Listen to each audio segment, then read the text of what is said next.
Bon, donc je redis bonjour Rav Mordechai Shreki. Merci d'avoir accepté cette invitation. Donc on est dans un cas de réflexion globale sur pas simplement le Tikkun Olam qui va être le sujet de nos soirées, mais en même temps les événements actuels, le problème de la confusion, le problème de la lumière qu'on ne voit pas dans les ténèbres, le problème du sens de la vie, bon, plein de choses qui... Et puis peut-être par la suite, à la rentrée, une ouverture d'une forme d'institut universel que moi j'avais appelé Arche d'Abraham. Par toi seront bénies toutes les familles du monde, mais aussi le Lech Lecha, c'est aller vers soi, se construire, mais pas se construire pour soi. Je vais très vite parce qu'on a très peu de temps. Alors, je vais vous donner un petit peu les sujets qu'on va débattre, et puis on va aller assez rapidement. Euh, on a travaillé jusqu'à présent sur le Bahir avec le Rav Pinchas. Aujourd'hui, on va travailler sur la notion de Tikkun Olam avec le Rav Mordechai Sherki, qui est donc le responsable de l'Institut Ramchal, que je connais depuis près de 40 ans, des rencontres incroyables. Je ne vais pas raconter parce que ça prendrait trop de temps, mais bon, c'est vrai que j'aime bien raconter comment j'ai rencontré le Rav. Et puis le travail qu'on a fait ensemble depuis quand même ces 40 années. Euh, Au niveau du tikkun, moi, la première fois que j'ai entendu parler du tikkun, c'est avec mon maître, le Rav euh, Léon Ashkenazi, dit Manitou.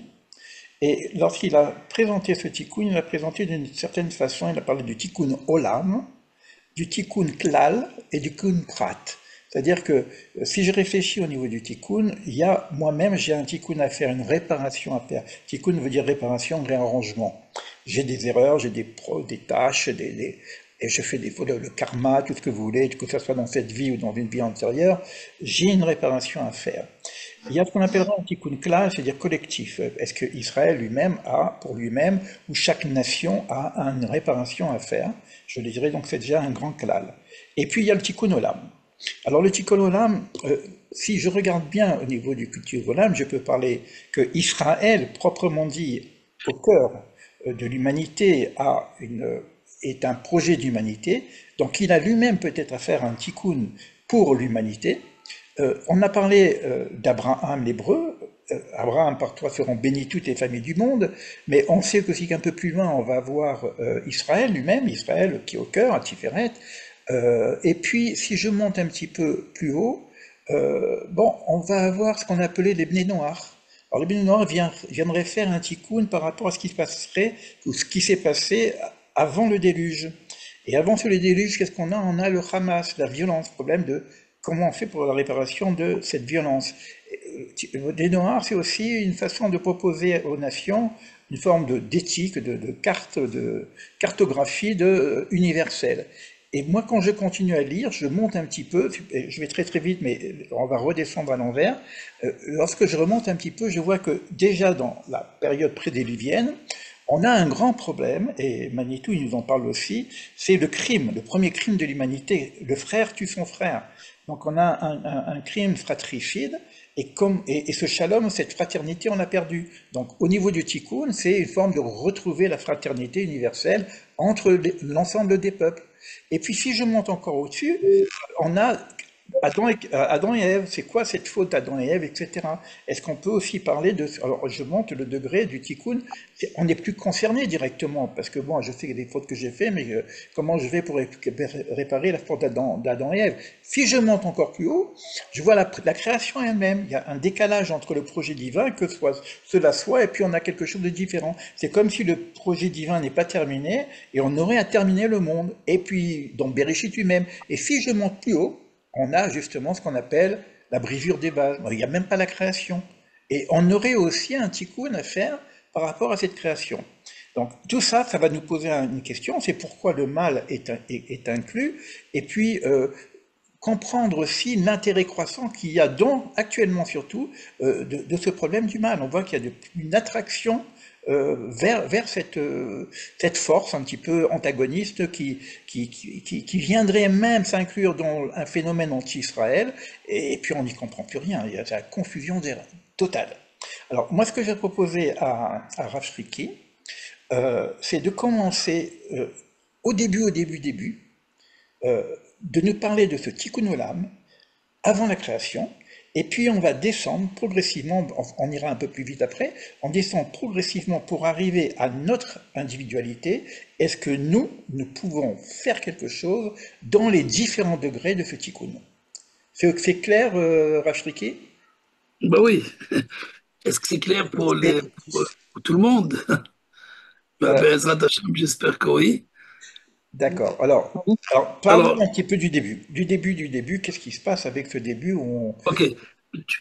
Léo, tu as pris le Tikkun Olam sous le prisme ou l'angle de ce qu'on appelle la réparation du mal. C'est en fait, c'est quoi donc l'origine du mal? Euh, l'origine du mal, la réparation du mal. Le tikkun olam, c'est beaucoup plus qu'une réparation seulement du mal. Mais je veux bien parler, nous allons parler tout de suite donc de cette origine du mal et qui est avant même la faute de Caïn et Abel. Amenez vos micros, s'il vous plaît, parce que sinon... Oui, Voilà, c'est bon. voilà. Alors, tikkun olam, tu le prends, comme je disais tout à l'heure, sous le prisme de ce qu'on appelle la réparation du mal. Mais tikkun olam n'est pas seulement une réparation du mal. C'est quoi Parce que encore? c'est beaucoup plus qu'une réparation du mal, d'un défaut. C'est vrai qu'on comprend tout le temps, dès qu'on dit réparation, donc il y a une détérioration et qu'il faut la réparer.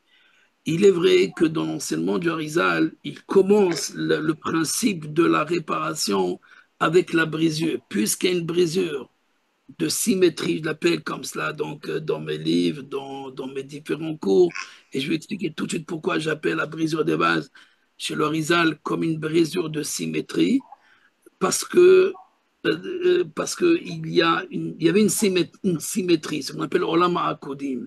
Le Olam HaKodim, c'est le monde qui précède encore ce monde des points ou le monde de la brisure, qui est création, vraiment, de quelque chose, un yesh, ce qu'on appelle yesh, donc une existence ex nihilo, à partir du néant ou à partir donc de lui, du Ensof de l'infini. Donc à partir du moment quand nous parlons donc d'une existence, il y a une séparation. Parce que la seconde existence, qu'elle soit des créatures ou des grandes créatures comme les anges ou les grandes âmes, peu importe, dès qu'il y a quelque chose, sans définir encore ce quelque chose, il y a une séparation. Et pourquoi on ne parle pas donc de d'émanation? Donc le monde de l'émanation, on pourrait prendre par exemple l'exemple du soleil, où il y a une lumière qui jaillit ou qui illumine à partir du soleil, et il n'y a pas de séparation entre la lumière et le soleil. C'est vrai que le monde de l'émanation, où existent uniquement ces sphirotes, c'est-à-dire ces émanations ou ces principes premiers, qui sont liés avec le Ensof comme un. Alors effectivement, lorsque nous parlons du monde de l'émanation, ce monde du tikkun, d'après l'Orizal, il n'y a pas de détachement, de séparation entre le transcendant donc, et entre ce qui va jaillir de lui, c'est-à-dire au moins au niveau des premières séphirotes. Mais en vérité, d'après l'Orizal, avant qu'il y ait un monde de tikkun qu'on appelle donc le monde de l'émanation, le monde où existent des principes qui sont continuellement attachés à lui, à sa volonté, et personne ne peut faire contre sa volonté.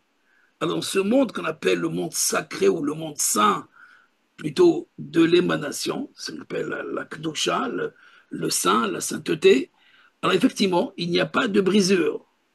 Mais avant qu'il y ait ce monde qu'on appelle ce monde des principes premiers, il y a un monde qui précède, avant même la révélation de ces sphirotes, de ces principes qui vont faire le monde de l'émanation. De quoi nous parlons?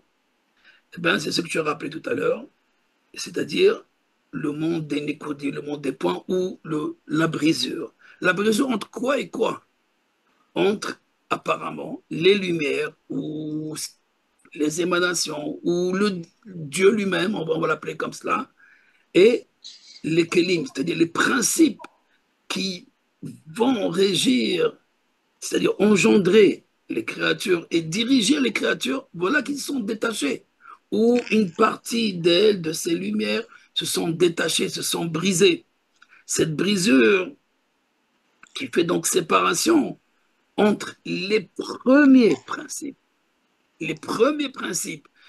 sont appelés, comme par hasard, Malkin Kadmaïm, les rois primordiaux, ou les rois d'Édom. Plus tard, on les appellera les rois d'Édom, les 7 rois d'Édom. Et ce sont donc les Kélim. Pour les Harizal, ce sont les vases des lumières. Ce ne sont pas les lumières qui se sont brisées avec lui, qui se sont séparées de lui. Les lumières sont restées avec lui, dans ses yeux, pour reprendre la terminologie du Harizal. Les lumières sont restées dans les yeux d'Adam Kadmon. Mais par contre, les Kélim, vont se séparer, c'est-à-dire les vases. Moi, j'appelle ces vases les lois, les premières lois. Mais ce ne sont pas les lois de la nature encore. C'est les lois, comme on dit, les rois primordiaux. Mais ces rois primordiaux, ces Malkin Kadmaïn, sont les vrais principes premiers. Donc, les vrais principes du monde premiers sont des kelim, ne sont pas des lumières, parce que les lumières sont l'émanation, la continuité du Ensof dans un halal, dans un espace qu'on ne comprend pas, mais il existe cet espace. C'est l'espace primordial. Alors, bien sûr, je viens de résumer aussi là quelque chose de très complexe. Oui, je sais. Non, on va pas rentrer dans la complexité parce que c'est énorme. Parce Non. qu'il y a des livres et des livres et des livres. Moi, ce qui nous intéresse en tout cas en tant que créature, est-ce que nous avons un accès à un arrangement, une réparation, quel que soit le terme, de ce tikkun? C'est par rapport à nous-mêmes. Qu'est-ce que nous on peut faire dans ce tikkun à ce niveau-là? Après, on va redescendre. Je crois que ça va être beaucoup plus simple après. Mais quelle serait notre participation au tikkun olam? Oui, je vais arriver à notre participation et on parlera de ce tikkun olam au quotidien, effectivement. Mais nous devons comprendre, et c'est toi qui as demandé, c'est ta question, l'origine. L'origine, c'est pas le Satan. Dans l'islam, comme dans le monde chrétien, on va commencer par l'esprit malin. C'est en fait pourquoi Adam ou Ève va aller dans un tournant qui va nous faire trébucher à tous. Donc c'est le bruit penchant ou le malin ou le terme de la populace, le Satan. Le Satan n'est pas à l'origine du mal. Et c'est ça que tu as dit. Le Satan n'est pas à l'origine du mal. L'origine du mal, c'est la brisure. Donc si on ne comprend pas bien qui s'est brisé ou qui s'est séparé, la créature en tant que telle, elle dévie. La créature ne va pas dans le sens de Dieu. Elle ne peut pas y aller dans le sens de Dieu. Il faut qu'elle accepte de changer de cap, de s'élever au-delà de sa nature. On ne peut pas demander ça aux bêtes. On ne peut pas demander non plus à toute l'humanité de le faire. On va le demander à un peuple, les enfants de Jacob. C'est tout. Seuls sont capables de le faire à cette époque. Mais à nous maintenant de convertir, si je peux le dire ainsi, les goïms à cette maîtrise. Mais quelle maîtrise? Non pas dans la vision chrétienne, ni dans la vision de l'islam, ni dans la vision même des bouddhistes qui n'existent pas, cette vision de maîtriser réellement quelque chose. Alors dans ce cas-là, si on n'arrive pas à s'entendre, c'est-à-dire dans le judaïsme lui-même, on, on fait les oubliettes avec le monde de la Kabbalah, c'est-à-dire avec tout ce monde du Hari Akadosh qui a compris seul et saisi réellement la portée du tikkun avec la brisure. C'est lui qui commence donc l'idée de tikkun qui poursuit une brisure ou qui répare, pardon, qui répare une brisure. Et cette brisure, c'est le créateur et la créature. C'est cette brisure entre lui et nous.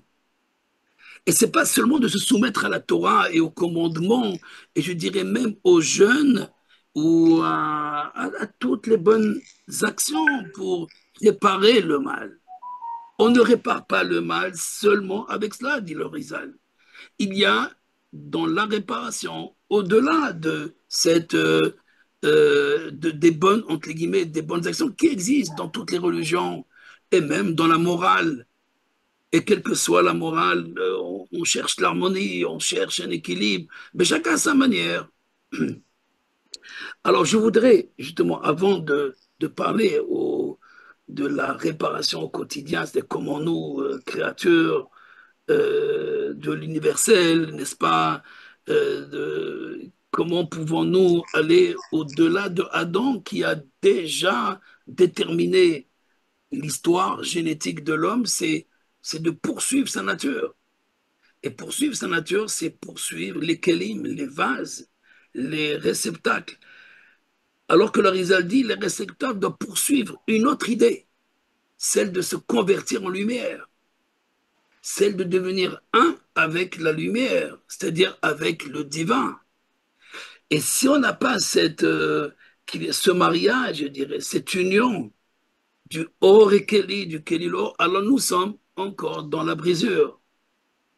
Alors il existe bien sûr euh, plusieurs niveaux de ce lien entre la créature et le créateur. Vous allez dire que le mot religion lui-même vient apporter ce lien, expliquer ce lien, ce religion, relier donc la créature et l'homme, mais chacun avec ses manques, ses lacunes et ses traditions, ces différentes traditions qu'il a reçues, donc qui sont là. Et bien sûr, il y a une vérité dans tout ce qui est fait depuis Adam, depuis euh, Adam, mais avec Abraham, Isaac et Jacob, va commencer un autre chemin de la réparation, un chemin avec Dieu. Parce qu'il faut savoir que même les idolâtres font une réparation, mais pas avec Dieu l'unique.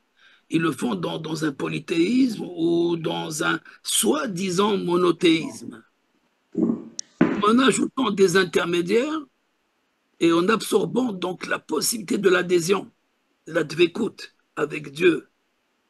Seul on peut le voir chez les mystiques, que ce soit chrétiens ou musulmans, ont cette idée donc de dvékout, de recherche de l'adhésion, de l'amour de Dieu. Et l'amour de Dieu qui s'accompagne avec non pas seulement une messiroute, nefesh, un sacrifice de, de soi, une abnégation presque, pour certains, de la matière, mais aller plus, c'est intégrer la matière avec la lumière, la ramener à son origine. Donc la ramener dans cette relation de mes 613 parties, c'est-à-dire mes 248 membres, toutes mes parties, tous les organes de l'homme doivent participer. Comment doivent-ils participer si c'est pas, s'il n'y a pas une action? Soit, c'est vrai, l'action est importante. Sans les bonnes actions, il est impossible de se rattacher à un chemin. Donc on a besoin de cette, comme disait René Guénon, de la religion. On a besoin de ces actions. Mais ce n'est pas l'essentiel. En aucun cas, c'est l'essentiel.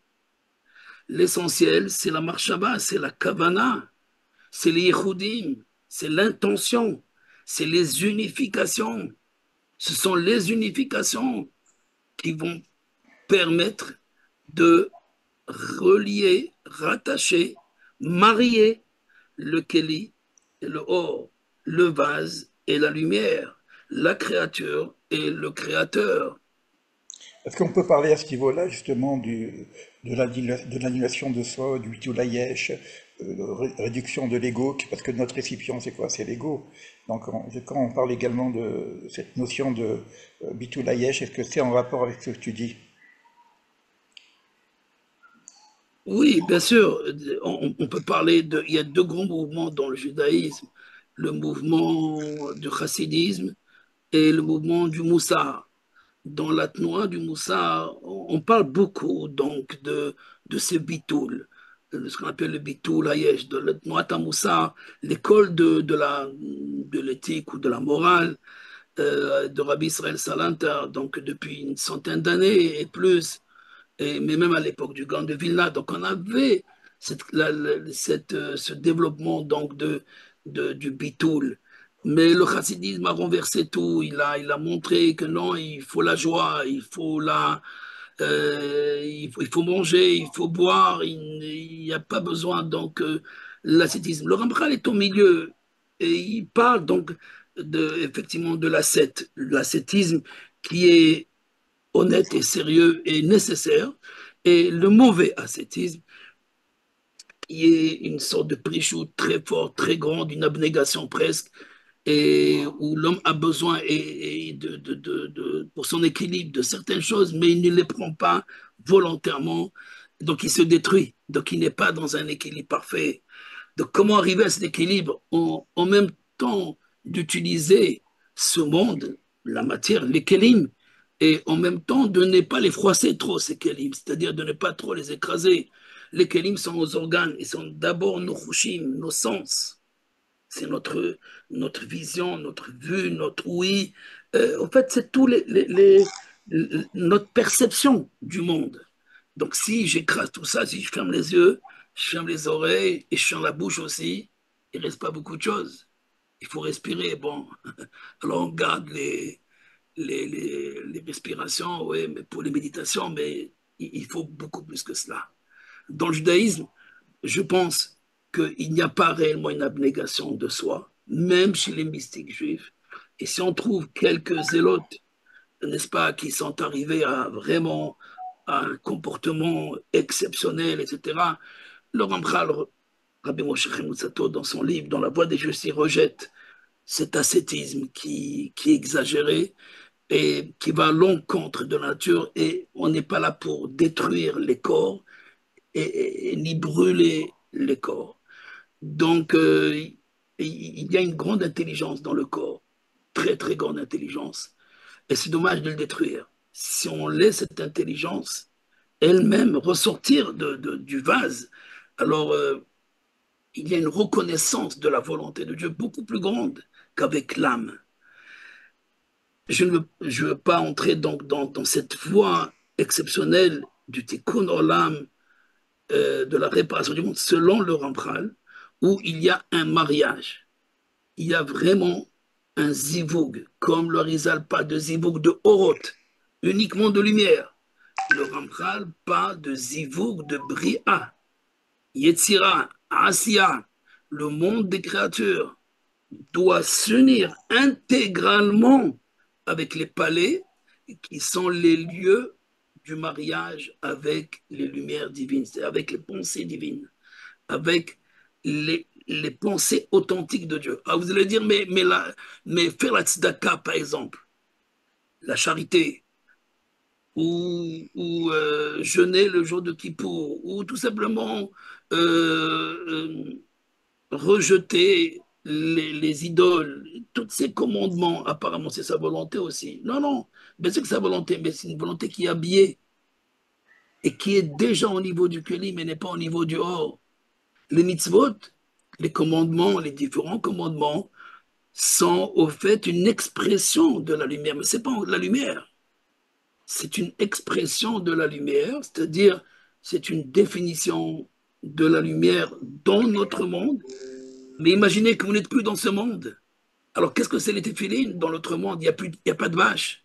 Pour faire des téphilines, c'est-à-dire des phylactères avec des parchemins ou une mezouza, alors j'ai besoin d'un parchemin d'une bête. Mais il y a un monde où il y a plus de parchemin, il y a plus d'écrit, il y a plus d'encre. Et c'est ça le monde de la pensée et le monde de la parole. Donc c'est là où il faut arriver. Donc comment parler de lumière si on s'arrête uniquement à l'enveloppe? Donc il y a effectivement euh, deux niveaux de la réparation du mal. Il y a un niveau de la réparation qui est commun à tous et qui est enseigné par les religions, que ce soit l'islam encore une fois, ou le judaïsme ou dans le christianisme, il y a ces enseignements qu'on peut trouver et qu'on peut rappeler, avec votre permission, en, en, en quelques mots. La, la réparation, on va commencer donc, puisque nous sommes confrontés à l'islam, je voudrais ajouter justement aujourd'hui le peuple juif est confronté à l'islam comme il était confronté à Esav, c'est-à-dire au monde chrétien depuis Rome, depuis la destruction du deuxième temple et jusqu'au retour d'Israël, on était en confrontation. Je pense qu'il y a une réparation qui s'est faite avec ce monde chrétien. Par contre, dans l'islam, il n'y a jamais eu réparation. Réparation de la brisure, réparation de la haine qu'il y a entre nous. Je parle de l'islam et le judaïsme. Et alors que quand vous prenez l'islam, vous prenez le judaïsme dans le pshat, dans le sens littéral. Quand je dis le sens littéral, ça veut dire c'est beaucoup plus que le texte, n'est-ce pas? C'est les commandements, c'est les lois, c'est que nous devons respecter aussi bien dans l'islam que dans le judaïsme, se ressemblent beaucoup lorsqu'on parle de la réparation. Regardez, la réparation c'est quoi la réparation du mal dans l'islam? C'est rétablir l'harmonie, c'est faire justice. C'est un niveau beaucoup plus, c'est purifier l'âme chez les soufis. Mais le repentir, ça existe aussi dans l'islam. C'est pas seulement chez nous. La tchouba. La tchouba, c'est le tawahba. Je prononce pas bien, tawbah. C'est le repentir. Mais c'est aussi une reconnaissance du péché, comme chez Maïmonide. Il faut l'individu reconnaître qu'il a commis une faute, qu'il a commis du mal.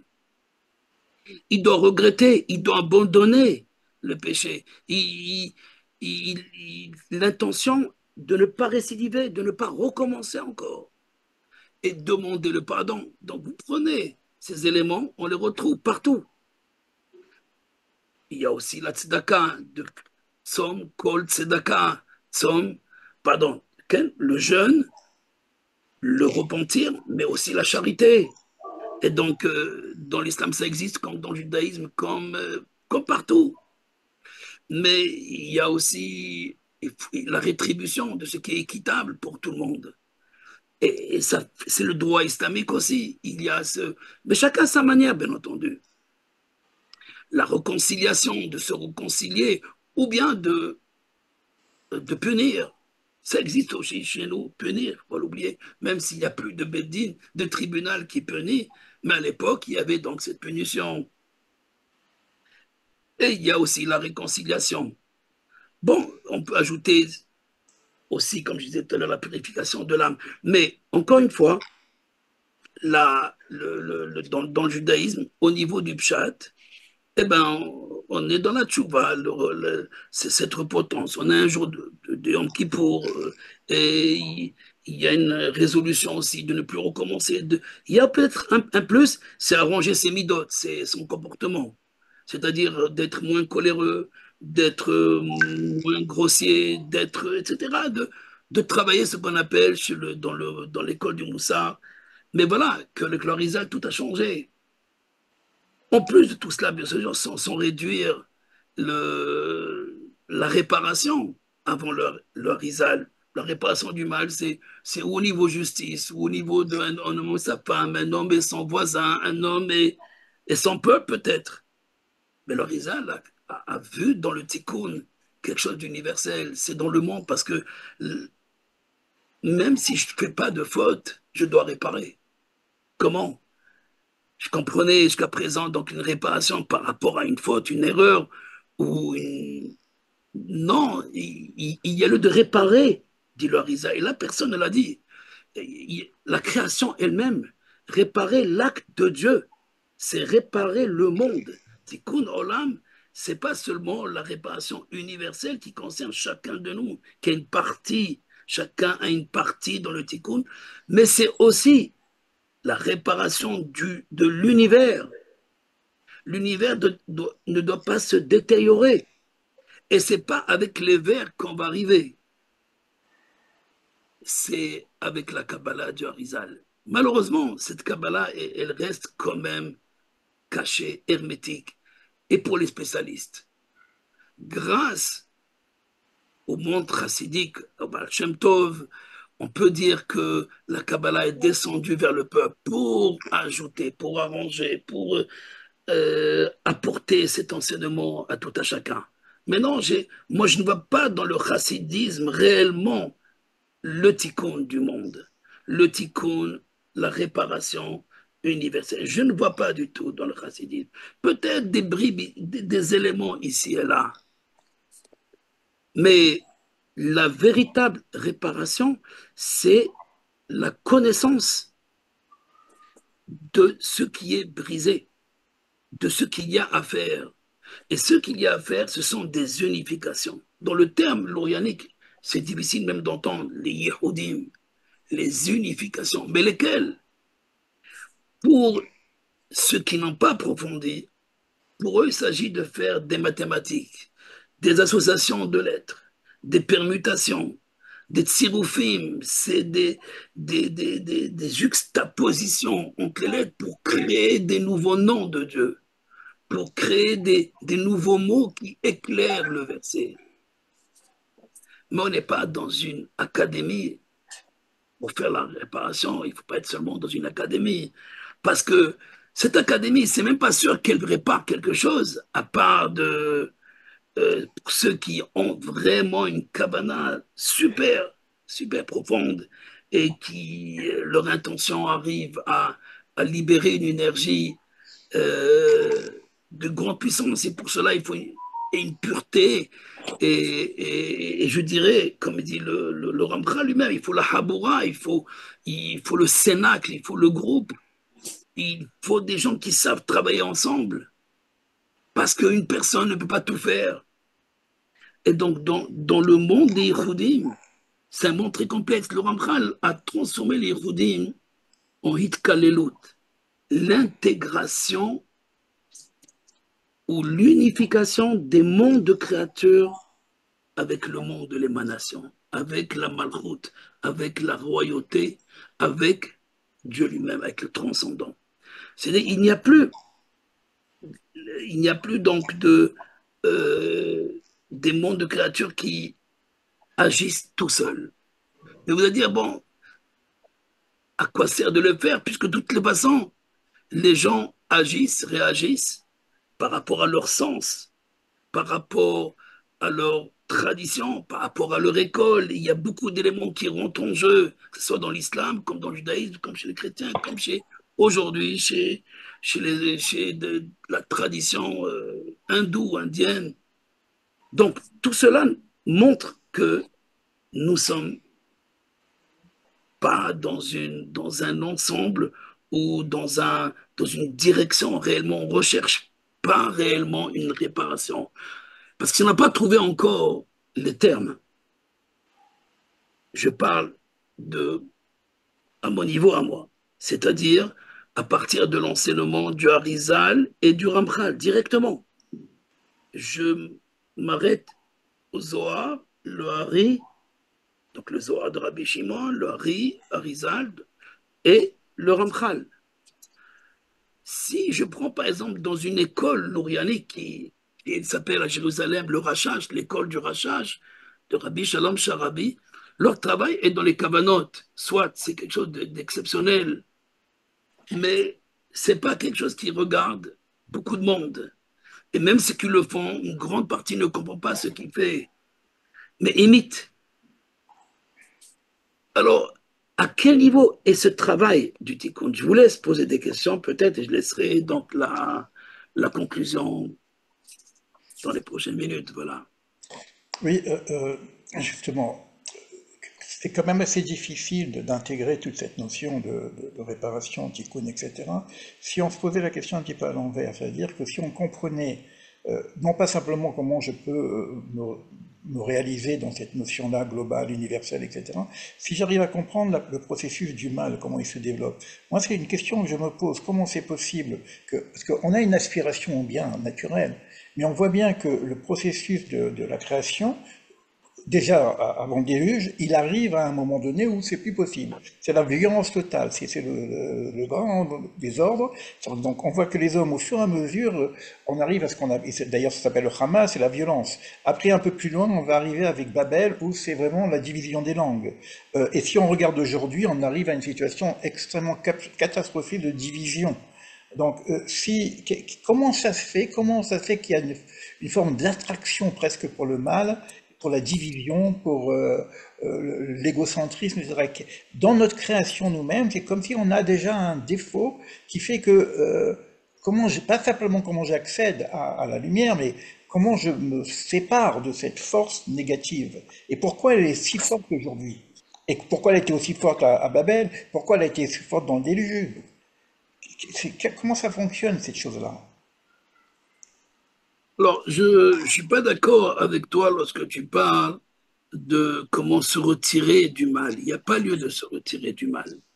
Dans l'enseignement du Rambral, c'est intégrer le serpent. Il faut prendre le serpent avec soi. Le serpent, c'est notre peau. Mishra de Rivia, dans le Zohar, lorsqu'on parle, donc le serpent, chacun comprend comme il veut, mais c'est la sensibilité, c'est le dernier sens, c'est le toucher. Et c'est la peau qui, elle, correspond euh, d'après le Ramchal, ce- cette, cette peau, la peau, c'est la peau c'est le serpent qui nous l'a donné. C'est le cadeau du serpent à l'humanité. Et c'est ça que même Mishra de Rivia. Et donc, le corps qui était lumière, les vases qui étaient transparents, sont devenus opaques et qui sont devenus donc serpents. Donc, nous sommes tous des serpents en vérité. Tous des serpents, ça veut dire on a tous notre déviation. On a notre voie tortueuse. Alors, il y a deux choix, effectivement. Il y a l'école où on enferme tout, n'est-ce pas, comme la camisole. C'est quoi la camisole? Eh ben, c'est simple, on met la ceinture et on enferme la personne. Elle s'enferme dans une grotte. Excusez-moi. Et il y a une deuxième voie. Ben, on lui donne des médicaments. Et ben, il n'a plus d'envie et c'est terminé. Donc, on va arrêter. On va arrêter donc ses envies. Et d'autres, c'est la psychologie. Donc, on dit, écoute, c'est la détérioration, on va l'expliquer. Et donc, toutes les religions sont quelque part un petit peu dans la psychologie. Que ce soit les rabbins ou les imams ou les curés, ils ont donc cette voie donc d'aider les personnes qui ont des déviations. Et tout cela, c'est relatif. Ce que tu appelles, toi, déviation, les mafieux ne le considèrent pas comme une déviation. Les vicieux ne le considèrent pas comme une Mais déviation. Et Hachem condamne quand même ces éléments-là. On voit bien que dans le déluge, Hachem, il condamne ce qui s'est passé au oui, déluge, il condamne Hachem Babel. condamne, mais les hommes ne condamnent plus. Donc, à partir du moment que tu retires Hachem, alors tout est permis et tu crées ta propre religion. Justement. Et si tu crées ta propre religion, donc tu crées ce qui est bon ou mal, et c'est très relatif. Le mal n'est pas absolu. Il n'est pas absolu, sauf dans la Kabbalah où on peut voir, ou dans la mystique où on peut voir le mal comme quelque chose d'un esprit. Mais encore une fois, si on réfléchit bien, d'où il vient cet esprit, cet antéchrist, ce Satan, alors il faut oublier tout ça. Si on veut faire la réparation, la véritable réparation, il faut mettre de côté cet esprit malin et même, je dirais, le Satan, celui qui nous dévie. Stia, Satan, c'est l'homme qui se dévie lui-même. Mais vous dire, bon, c'est ça, son éducation, son entourage, soit, c'est vrai. Il vient avec des gènes, il vient avec un entourage, et il faut qu'il prenne peut-être l'arche d'Abraham ou l'arche de Noé pour ne pas tomber dans cette catastrophe. Mais sans réduire, encore une fois, le travail de ces cénacles, de ces groupes qui sont dans le désert ou qui sont dans la mer ou qui sont dans des châteaux abandonnés et qui font donc un travail. Je ne pense pas que c'est un travail qui peut devenir universel. Par contre, si je comprends que le mal n'est pas mal, comme dit Laurent Bras, seulement lorsqu'il est séparé de la source. En ara ra kimunifrad mishorcho. S'il est séparé de sa racine, alors effectivement, et c'est quoi le mal? Le mal, c'est les ténèbres. Les ténèbres, c'est la rigueur. Les ténèbres ne sont pas l'absence de la lumière. Et si on réfléchit depuis la création dans la Bible, dans la Torah, de cette dualité qu'on appelle lumière et ténèbres, et si on réfléchit justement sur cette origine du mal, là tu as touché le véritable point, mais il faut le voir, cette origine du mal à plusieurs niveaux. Il y a ceux qui sont arrêtés avec le Satan. Le Satan, c'est l'origine. Non, il faut aller au-delà du Satan. Parce que c'est vrai, dans le judaïsme ici, 2 ou 3 fois, il y a le mot Satan. Donc il y a bien quelque chose qui dévie. C'est pas comme dans l'islam où il y a une centaine de fois le Satan. Le Satan est partout. Chez le monde chrétien aussi, il y a un monde noir. Il y a un monde, vous allez dire aussi dans la Kabbalah, non, pas tout à fait. On n'a pas assez étudié le Torah Tara. Il y a un grand maître, pas un grand maître, non, c'est pas un maître, c'est un professeur d'université, un élève de Gershon Shalom, Gershon Shalom, qui s'appelle Tishbi, Shaya Tishbi, qui a écrit un livre sur Torah Tara Bekitve Arizal, la théorie du mal dans les écrits du Hari. En hébreu, c'était son doctorat il y a plusieurs années. Et dans son livre, il explique en vérité, c'est ce qu'on appelle l'origine du mal, mais comme quelque chose qui n'était pas du tout appelé mal. Ce qui existe à partir de l'émanation, donc à partir de ce qu'on appelle extérioriser la lumière, apporter la lumière vers l'extérieur. Cette extériorisation donc de la qui s'appelle aussi bien création, émanation, création, formation, fabrication, tout ça, ces différents mondes sont des mondes où s'extériorise quelque chose pour fabriquer autre chose. Mais avant que ça fabrique autre chose, cette, cette dimension qu'on appelle ce monde pur de l'homme primordial, d'après Laurent Bras, c'est les lumières de l'homme primordial, c'est de Adam Kadmon. Et donc ce niveau donc de la révélation, il n'y a pas de mal, ou il n'y a même pas quelque chose qui peut devenir plus tard mal.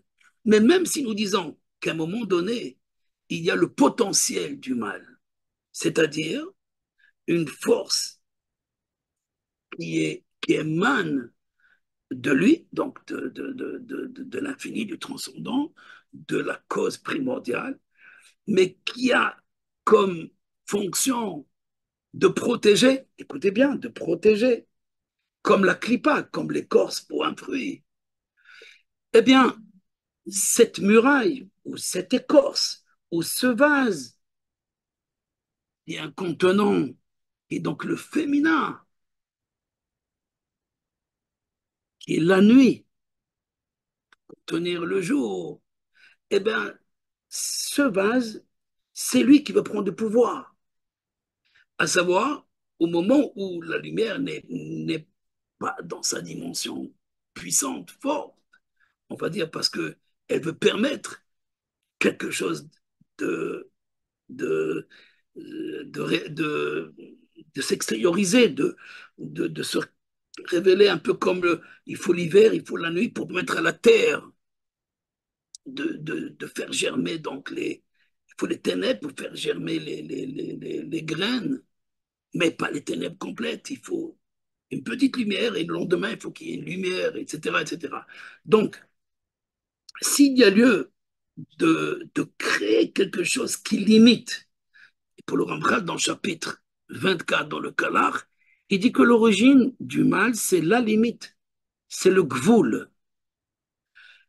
Mais quelque part, on a besoin de la limite. Imaginez que les eaux remplissent tout le globe. Dieu dit que les eaux se rassemblent pour faire un bassin, pour permettre à la terre de se révéler. Et donc il est impossible, si on ne limite pas les eaux, la même chose si on ne limite pas les lois de la nature, il n'y a pas de possibilité de l'autre. Mais voilà, les gens ont, les religions, et surtout l'islam a retenu surtout cette idée de justice, de rigueur, de loi, de limite, et il n'y a plus rien d'autre.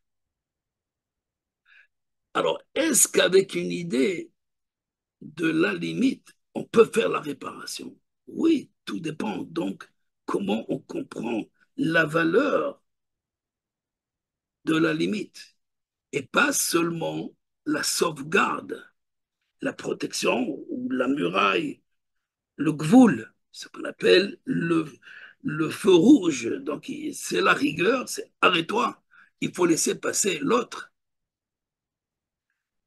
Et parfois, je peux faire arrêter les autres parce que je pense que moi, je ne vis pas, donc il faut que je le tue aussi. Alors, ça peut déborder, et comme ça se fait, facilement, partout. Donc, le rituel de la limite ne peut pas apporter, ou le sens de la limite, euh, le gvoul tout seul, et qui est au fait, d'après, on n'a pas le temps tellement de l'expliquer, qui est le principe de la femme. La femme, c'est le tsela, c'est le côté, c'est arrête-toi, ne t'éponge pas plus. Donc, oui, il y a l'épanchement, mais il y a limite de cet épanchement. Mais voilà que le gvoul peut devenir la plus grande des bêtises et la plus grande des erreurs des hommes. C'est le totalitarisme. Mais ça peut être aussi l'extrême gauche comme l'extrême droite. Il y a donc cette limite où on bafoue la limite de Dieu que Dieu a signée à la nature. Donc, le tikkun doit être, je termine ici, le tikkun doit unir la limite et l'épanchement, ce qu'on appelle nitzotz et rakia, le vav et le yud. Dans le tikkun et Zohar, on parle de cette idée de nitzotz et rakia, le point et le déploiement de la ligne. Donc, il y a l'épanchement et il y a la limite de cet épanchement. Mais il n'y a pas lieu qu'un est contre l'autre. Un contre l'autre, ça ne marchera jamais. Si, ça peut marcher en étant lunatique.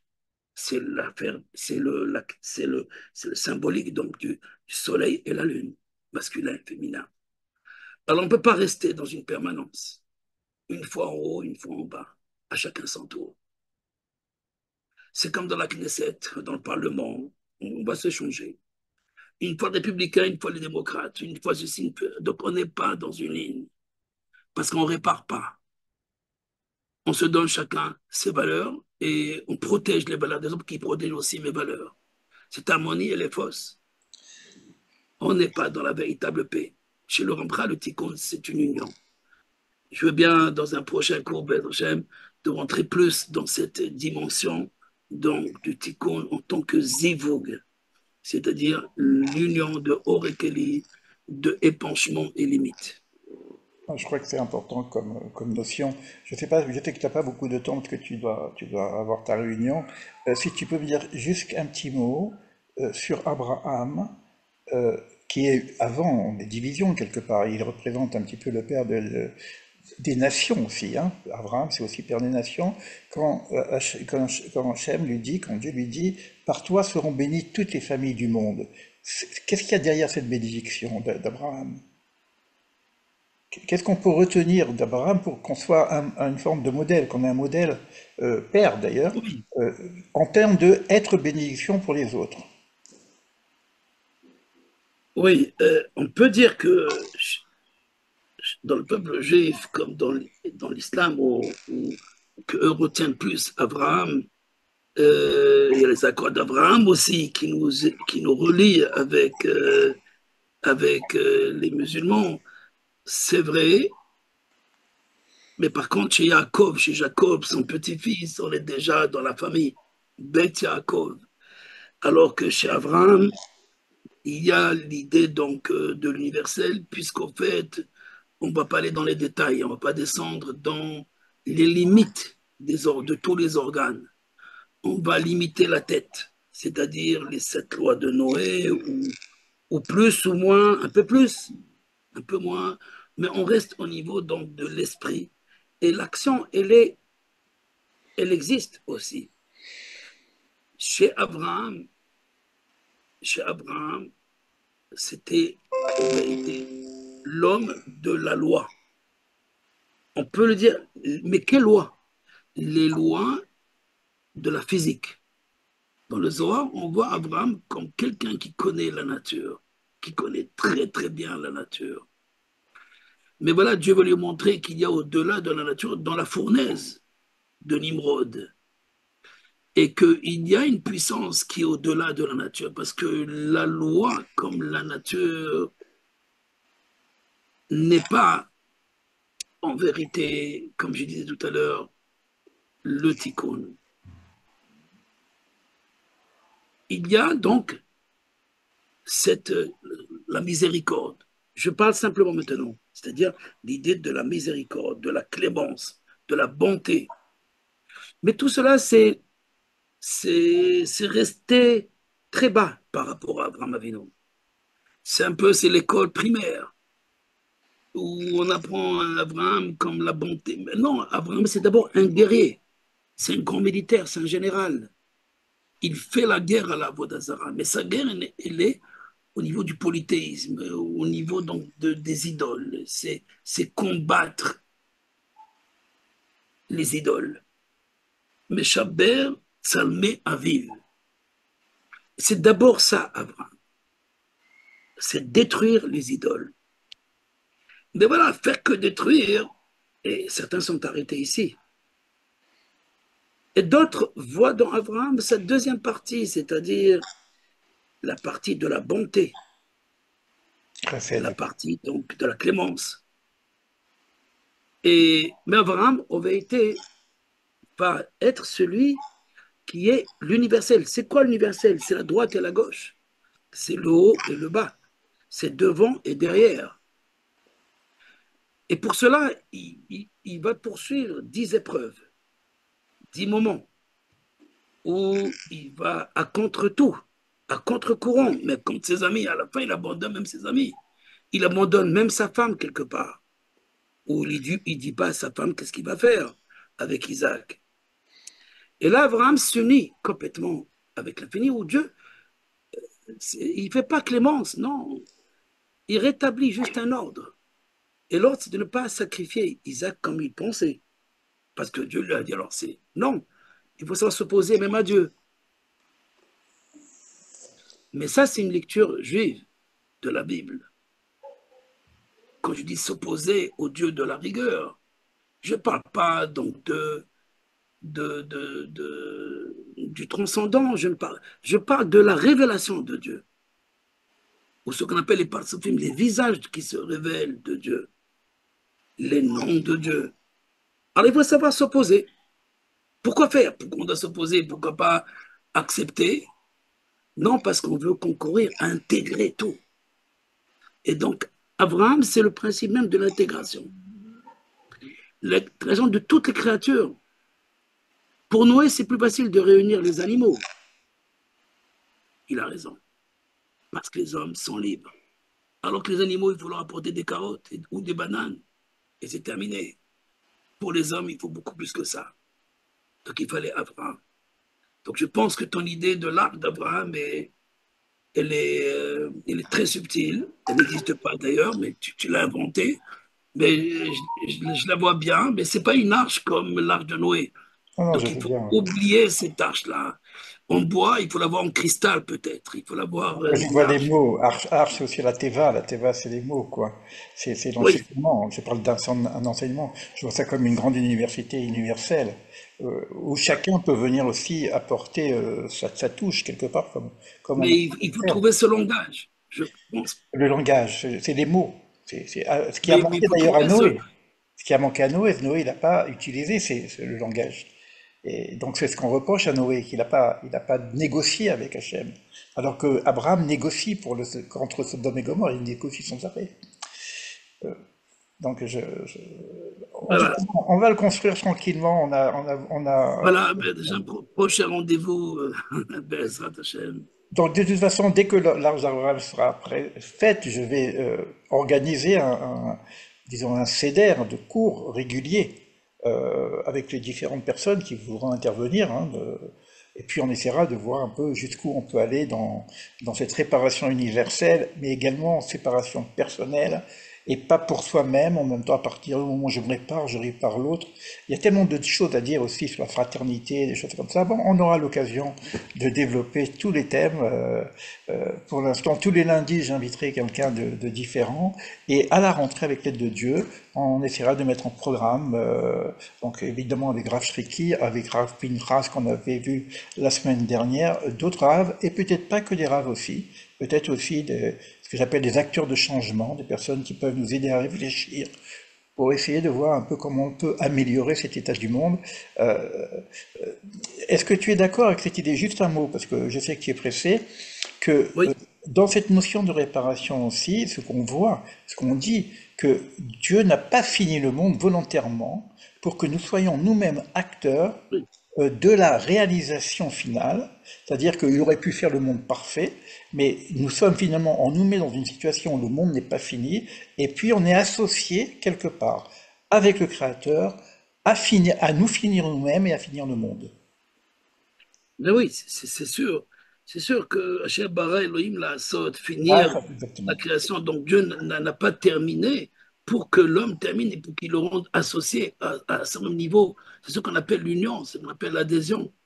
C'est ce qu'on appelle le mariage aussi. Ce fameux mariage mystique, mais qui est aussi tout simplement des partenaires de la réparation. Donc on est partenaire mais c'est pas comme, encore une fois, les Verts veulent comprendre, c'est-à-dire sauver le monde avec. C'est vrai que ça commence avec ça peut-être, mais c'est pas le but ultime. Le but ultime, c'est comprendre et non pas ce qui doit être commun entre nous, mais que ce qui est différent nous complète.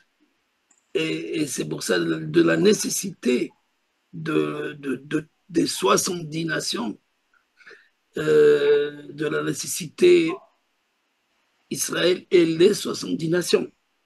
Exact. Mais de toute façon, tous ces différents visages dans l'humanité montrent que le tikkun est lié, que chaque humain, chaque homme doit contribuer. Et ce qu'il peut faire, personne d'autre ne peut le faire. Parce qu'à partir du moment qu'il a été créé, le monde peut être réparé de la même manière. C'est le Rav Kook qui le dit. À partir du moment qu'un homme a été créé, le monde ne peut plus être réparé sans lui. Donc, on ne peut pas faire l'économie de personne. Le tout, c'est comment comprendre les mauvais, ce qui est pour moi mauvais, et qui peut arrêter d'être appelé mauvais si j'arrive à s'unir quelque part avec lui, à le comprendre et à s'unir avec. Peut-être c'est ce qui parle donc Isaïe aussi à la fin des temps, que le serpent habitera avec le bébé, cette innocence du bébé et ce vicieux du serpent peuvent vivre ensemble. Oui. J'aime bien pour terminer cette image que nous donne Rav de Waskinazi, Manitou, la Shalom. Il disait que chaque nation, les 70 nations, c'est une perle. Et que la singularité d'Israël serait de faire le fil qui rejoint ces perles pour en faire un collier. C'est ça Voilà. l'unification, en fin de compte, de l'ensemble des nations. C'est une image Donc, qui est jolie, je trouve. bien, Bon, je dois vous laisser. merci, merci Rav Et pour cette intervention. Et bon, la prochaine fois, on aura un peu plus de temps. Ce que je propose aux personnes bon, c'est vrai qu'on ne peut pas aussi passer des questions-réponses vis-à-vis du temps de Rav Shriki qui doit partir. Vous pouvez m'écrire des réponses. Cette conférence va être cet échange va être sur Internet. Essayez de la lire et posez les questions dans le replay. Et de ce replay-là, je vais voir avec Rachriki pour qu'il puisse vous répondre aussi, individuellement ou collectivement, on verra en fonction des questions. Et puis, si vous êtes intéressé à suivre un petit peu l'ensemble de nos rentrez dans notre chaîne. Alors, ce que je peux faire, d'ailleurs, que je peux vous mettre un lien. Je vais vous mettre deux liens. Je vais vous mettre le lien pour rejoindre notre groupe Olam universel, afin que vous puissiez éventuellement être informé des prochaines conférences ou interventions, interviews. Et je vais vous donner aussi le lien de Tikkun Olam du Ramchal, de Rav Shriki. C'est un lien qui est dans Facebook, de façon à ce que vous puissiez aussi être en direct avec lui. Alors, chaque intervenant, de toute façon, je ne veux pas dire qu'on lui fait de la pub, parce qu'on n'est pas là pour faire de la pub, mais on donnera la possibilité à chaque participant à être en contact direct avec l'intervenant. Donc voilà, j'ai mis les deux en phase. Voilà. Donc si vous avez des questions, vous pouvez essayer de les poser à travers la chaîne, à travers les différents liens qu'on va faire. On construit quelque chose progressivement, et je ne sais pas avec l'aide de Dieu si on arrivera à construire cette arche d'Abraham, mais bon, on va prendre le temps pour que les choses soient bien précises. J'ai pas encore le nom de la prochaine personne, mais sachez que lundi prochain, on continue dans le même sens. Je vous remercie et je vous dis à bientôt. En tout cas, merci pour votre présence et à bientôt. תודה רבה. Kol Tov, à bientôt.